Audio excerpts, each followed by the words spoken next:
Hello everyone. After last night's lecture, it seems that some of the concepts were overlapping on inverse kinematics, rigging, connections, constraints, and the actual hierarchy of items within the scene. So I thought I'd put together this short video to showcase what we did, or parts of what we did last night in order to clarify the process. So let's get to it. In the scene, as you can see, I have removed the extra geometry and I've only kept what we used during the class for animating. And we will start with the same things that we did last night. So the first thing was we connected the wheels to be controlled by the center wheel. In other words, when the rotation in the center wheel happens, the other two wheels should rotate along with it. So to do so, let me select the center wheel and I will go under Windows, General Editors, and I will go to the connection editor. With that selected, I will go ahead and say reload left. That loads that geometry and all its attributes onto the left side of this window. Then I'll go and select the front wheel and I'll load that one under the right column. With those two items loaded, I will scroll down on the left window and I will look for rotate, which is the attribute that we want to connect to the rotate attribute of the front wheel.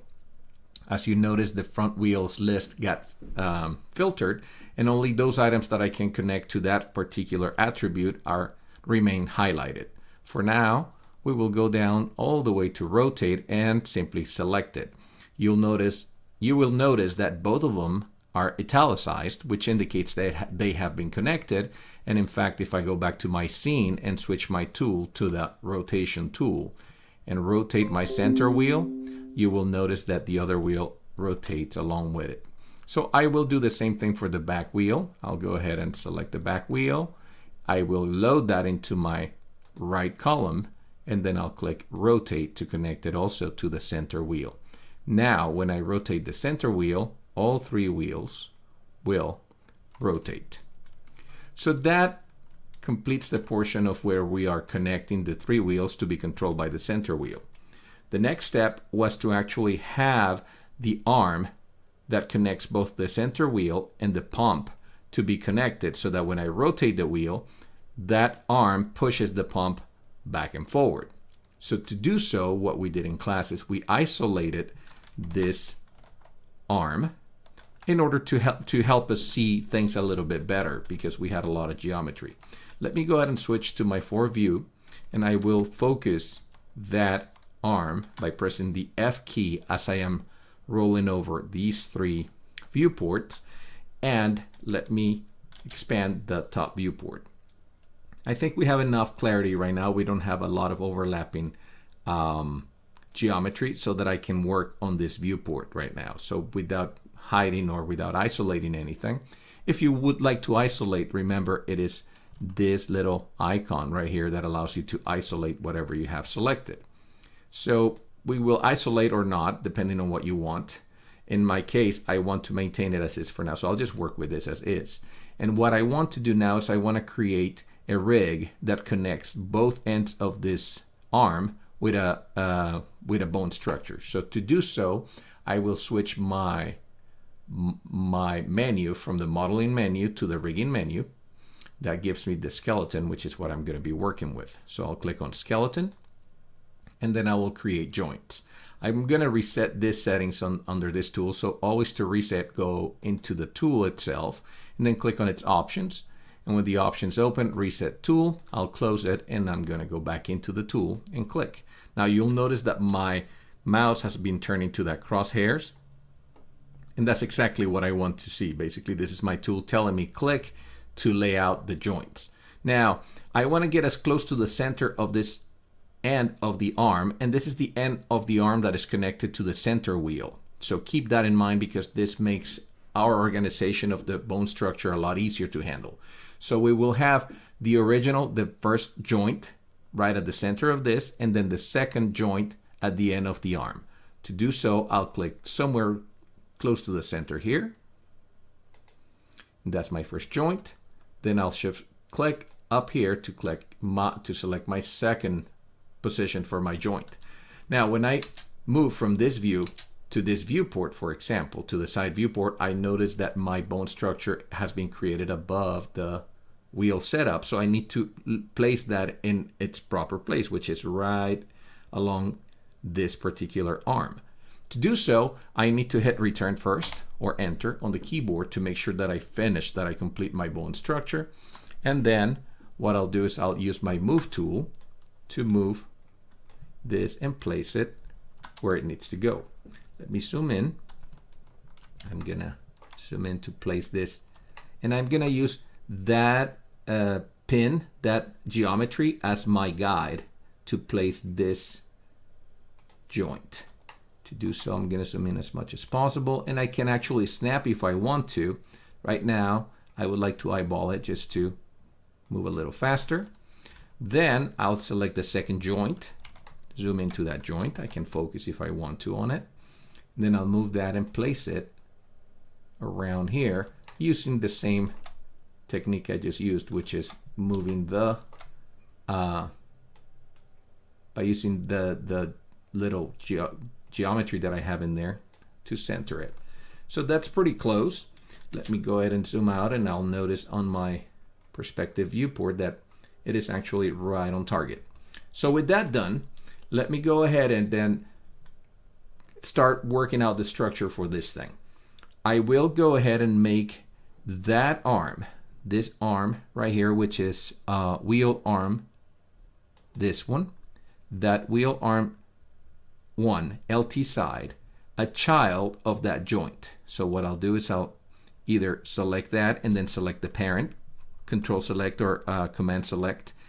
So first select the child, then command select the parent, and then press the P key on the keyboard. That brings that geometry under my joint. That's one way to do it. Another way to do it is to middle mouse drag it under that joint. And for that, I'm going to do that for my joint. I'm going to middle mouse drag it to the wheel, to the center wheel, which is this wheel 2 LT. Let me middle mouse drag it onto that, let it go, and you'll notice that it becomes a child of that wheel. What that means for you is that now the joint will obey anything that the wheel does. It's almost like you stuck it to it. So you stuck that joint to the wheel, and because the arm is under the joint, then the arm will also obey the positioning of the wheel. So let me go to my viewport really quick, select that wheel. Let me switch my tool to the rotate tool, and you'll notice that as I rotate, the arm rotates with it. It's almost like it's stuck to it. And that's the hierarchy that we want for this. However, what I don't want is to have this arm follow the rotation completely as if it was simply stuck to the side of the wheel. I want to anchor this end of the arm to its position so that only this portion of that arm is what moves. In other words, so that it has that rotation value as I rotate the wheel. Meaning this portion of the arm will rotate along with the wheel, but only the only thing here that's going to happen is going to be moving back and forward. It's not going to be rotating. So to do so, we introduced an IK solver. And the IK solver is basically an inverse kinematic solver that allows us to use that bone basically to reverse the anchor point of that bone so that the anchor point is placed on this end of the joints, the joint structure, number one, and second, that it because it's attached to that end of the arm, it's going to look like the arm is basically in place, like it's anchored in place. So to do that, what I'm going to do is I'm going to my skeleton drop down, and on the top viewport, I am going to go skeleton drop down, create IK handle, and then I will click on each one of the joints. First on the base joint, which is the beginning joint, and then where I want my end effector for that IK solver, which is the second joint. You'll notice that the bone turns into a pink bone, and we have the little flag, the little white flag at the bottom of the arm and of the joint structure, which tells me that is now has an IK solver applied to it. This flag appears at the beginning of the IK structure. The solver is on this side, and that's basically the end effector that we're going to be changing. Now, what I want to do at this point is I want to go back to that IK solver, select it on my on my outliner, and then I want to make sure that I am placed, that my time marker is at the 0 mark I also want to make sure that the rotation of this wheel is at 0, so everything is basically reset. Let me select the IK solver, time marker at 1. I am going to press Shift W on the keyboard to set a translate keyframe for that particular IK handle. What that is going to do is it's going to maintain that IK handle in place, meaning it's not going to rotate along with the wheel. So when I rotate the wheel, this end of the IK handle is going to be moving, rotating around, while this portion here is going to stay still, meaning in place, it's not going to rotate. But because this thing is moving, you'll notice that as I move that portion of the arm around with the wheel, it's going to look like the thing is being pulled back and forward, which is exactly what we want this end of the solver to look like. Basically pulling it back and forward so that we can use that motion to move the pump. So let me select the middle wheel here and rotate that, and you'll notice that as I rotate it, I see that pump arm going back and forward, and that's exactly what I'm looking for. That is the motion that I'm looking to achieve. So let me undo that so that I go back to 0 in rotation. And now what we need to do is attach the pump arm to that to the wheel arm. To do so, let me select the pump structure, which is called pump arm LT. There it is. Let me go to this viewport, focus on that, and I need to change the anchor point of that pump arm structure to be right where the center of that second joint was, which is right here. As you can see, I'm still seeing the same geometry as before. To change the position of the anchor point, there are several ways to do it. You guys have a shortcut that I taught in class. The other one is to press the Insert key or Home key on the keyboard and then drag, and this is only affecting move or rotate as necessary. This is only affecting the position of the anchor point within that particular model. And so I am placing this right at the back right center of that area. Let me zoom out. Let me go ahead and move around to the different areas. So I have placed that there. Let me go ahead and go into this one and make sure that I am somewhere in the center of that joint. You can see the joint around here. I can see a center point, and I can see another one coming straight down in this area. So it's roughly around that point. This doesn't have to be exact, but I like to, like I explained yesterday, I like to be as close to the center as possible on things so that I avoid a lot of weird motion geometry happening. So with that done, let me go ahead and click on Insert or Home to get out of that mode again, so that I'm now back on selecting the actual model. And what I'm going to do at this point, I am going to select the joint 2 in the outliner. Then I'm going to Control Select or Command Select the pump arm in my outliner. And then I am going to apply a constraint. The constraint I'm going to apply is constraint point. And remember, this one constrains only for translate values, for position values. So I will go ahead and do that. Go to constraint point options. I want to make sure that I reset the values on this. And in this case, we're only going to be moving on this pump is going to be moving in this direction. Left and right on the side view, which indicates that we're going to be working on the Z-axis. So I'm going to only activate the Z-axis ability for that constraint. I'm going to click Add, and we're done with that portion. Now with this done, what's going to happen is when I rotate that middle wheel, the pump is going to be moving back and forward, being pushed and pulled by my side arm, as you can see. Okay? Let me undo this. So that is basically the hierarchy to be followed. Notice that the hierarchy for this, because the pump is now a child of that, it doesn't, because we applied a constraint, we didn't move that pump arm under the joint 2. Okay, we actually applied a constraint that allowed us to keep the pump outside of that joint, being a child of that subjoint. We don't want the pump under the joint 2 because the joint 2 is being controlled by the middle mouse wheel. That's not what we want. We want that joint 2 to control the positioning of the pump, but we want the pump to be independent from that wheel, at least in the hierarchy on the outliner. Then what I requested for you to do was to create similar setup for the back wheel, for this wheel arm. And so with that selected, let me go ahead and de-isolate out of this one and focus on the back. Isolate that one.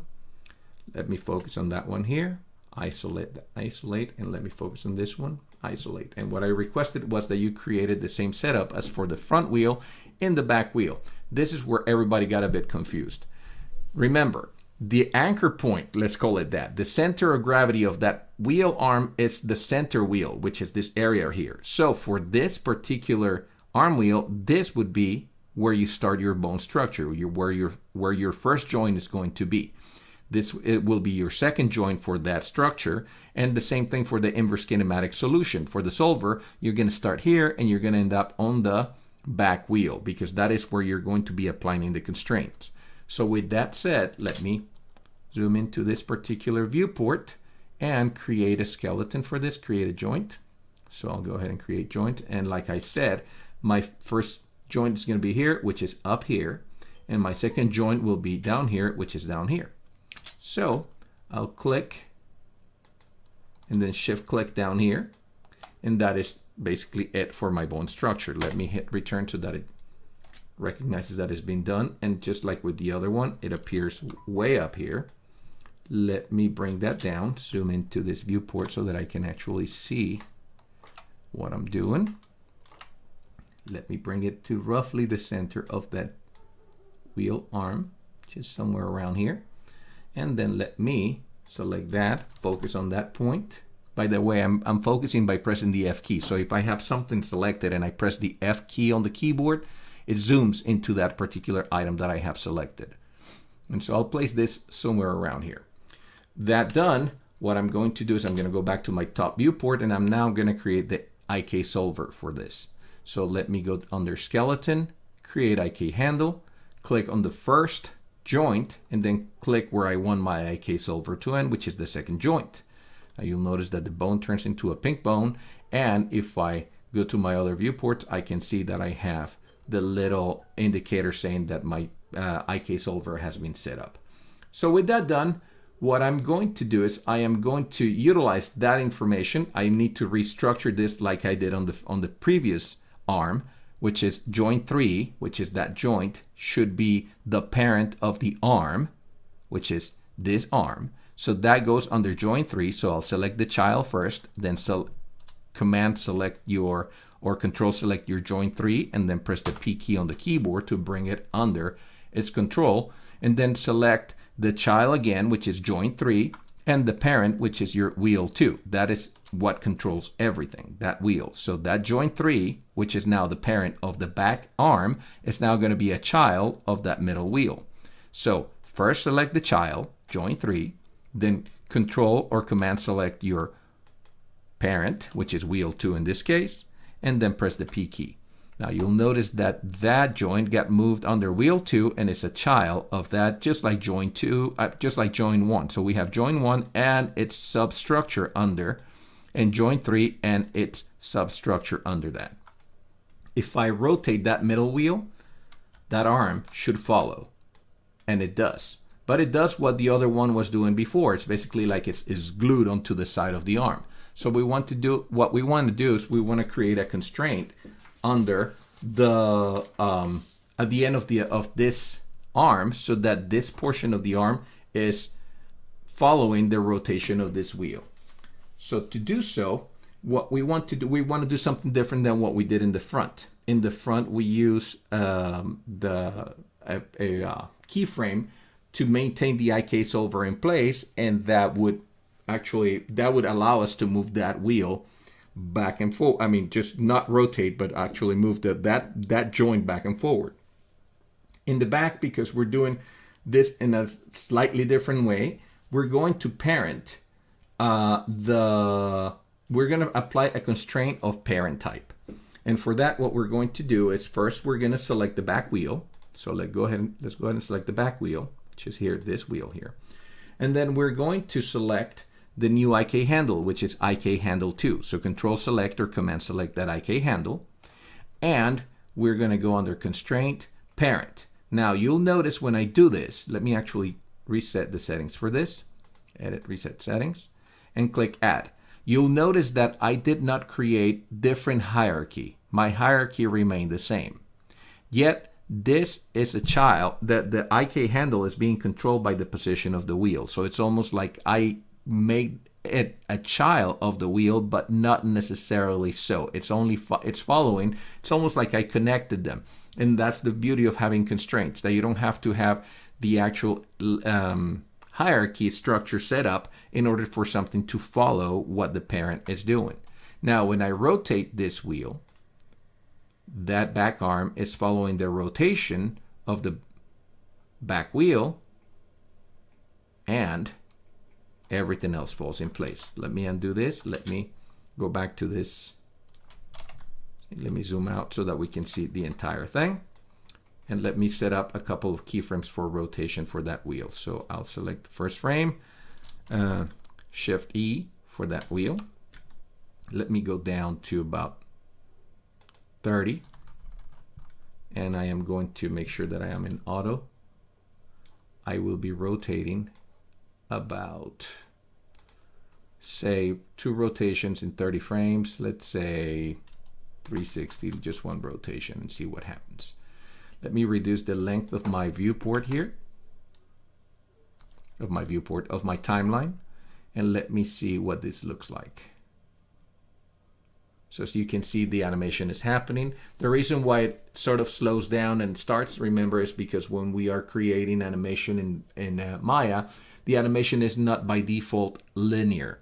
It's so you're having that ramp up and slow down, or basically easy ease in and easy ease out of each one of the keyframes that we have created. And so it gives us that rotation, that funny rotation. If you want to eliminate that, then you would have to go to the motion graphic, to the Windows, editor for this. Under animation, go to the graph editor, and then you would have to change the keyframes from having that Bezier curve to being linear. So let me select the keyframes, make them linear, and now the motion should be constant when I play it back. So let me go ahead and close this, and as you can see, the animation is constant, which is exactly what we expect. And now my animation is going backwards, which means my 360 should have been negative 360, or my engine is going in reverse, one of the two. I hope this clarifies the lecture from last night, and it helps you to complete the assignment for the wheels on the other side.